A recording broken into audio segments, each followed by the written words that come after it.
Olá, eu vou falar um pouquinho sobre abandono afetivo. Essa situação é muito delicada, é uma situação que todo mundo fala bastante, mas não existe o link. As pessoas não explicam de verdade por que surge a possibilidade de ingressarmos com a ação de indenização moral frente ao abandono afetivo. Primeiramente, se você está assistindo esse vídeo e conhece alguém que está passando por essa situação, encaminha, curte e compartilha, que é muito importante, tanto para crescer o canal, como também para agregar valor, conhecimento às pessoas que talvez estejam passando por essa situação, enfim. Abandono afetivo é aquela situação onde o pai, a mãe ou o responsável abandona, deixa de prestar os cuidados que a legislação prevê, sendo inclusive estes obrigatórios à luz do direito. Exatamente. No direito de família existe uma teoria chamada teoria do poder familiar. Decorre do poder familiar a obrigação, o dever de cuidado, de assistência dos pais para com os filhos.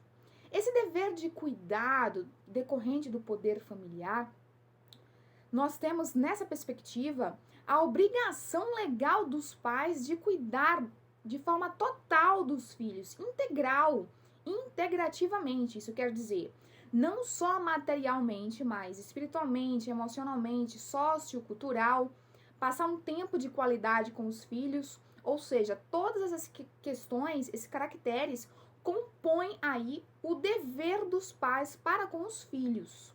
Isso é um dever legal, e quando negligenciado, na omissão, quando um dos pais não faz essas questões, na maioria das vezes, ocasiona uma situação que vem gerar dano emocional, dano psicológico ao filho. É importante salientarmos aqui para que enseje, de fato, a possibilidade de ingressar, de pleitear, de perquirir na justiça. Indenização moral frente a essa situação deve ser comprovado o dano efetivo, ou seja, o dano psicológico deve ser aí atribuído, deve ser caracterizado, deve ser esboçado, expressado no contexto ali probatório na hora de instrução processual, na hora da instrução processual.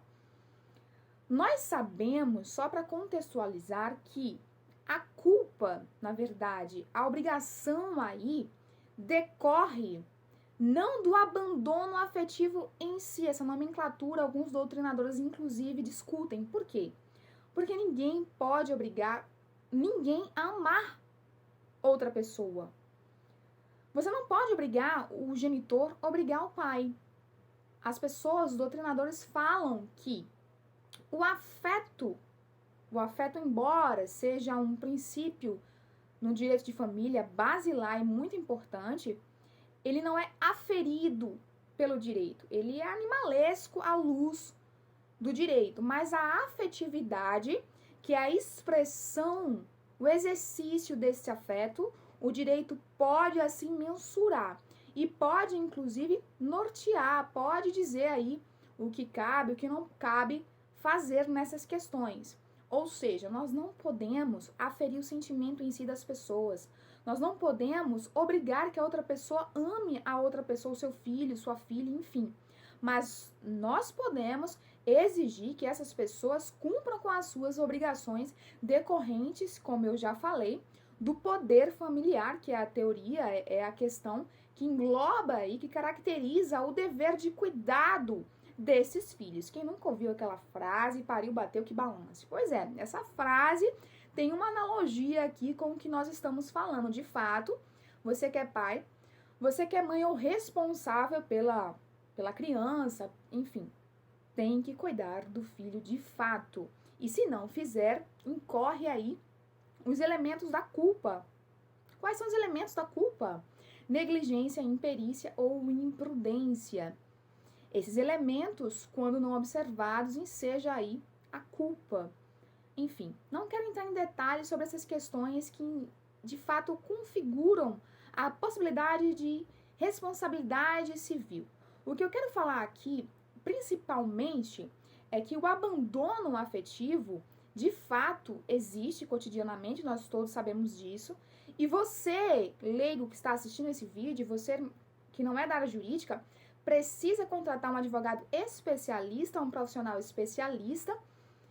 Sobretudo, você deve ficar atento sobre as questões probatórias e instrução processual. Como eu sempre falo, nada adianta falar se você não pode comprovar. Então, a questão probatória, nesse sentido, é muito relevante. Precisa-se comprovar o dano efetivo emocional. Ou seja, houve um abandono afetivo. Não ocorreu dano emocional, não faz necessário, então, ingressar com a ação. Não adianta ingressar com a ação, pleitear em juízo, se não tiver como comprovar que houve efetivamente o dano emocional à criança, ao adolescente, enfim. Gostou do conteúdo? Curte, compartilha. Eu vou falar mais sobre essa temática, é muito importante. E eu vou dividir por blocos esse assunto. Hoje nós falamos especificamente sobre as questões conceituais e principiológicas, de forma muito simplória aqui, simples para que os senhores possam entender. Não esquece de encaminhar esse vídeo aqui para alguém que esteja precisando. Compartilha conhecimento e ajuda outra pessoa também. Tchau, tchau.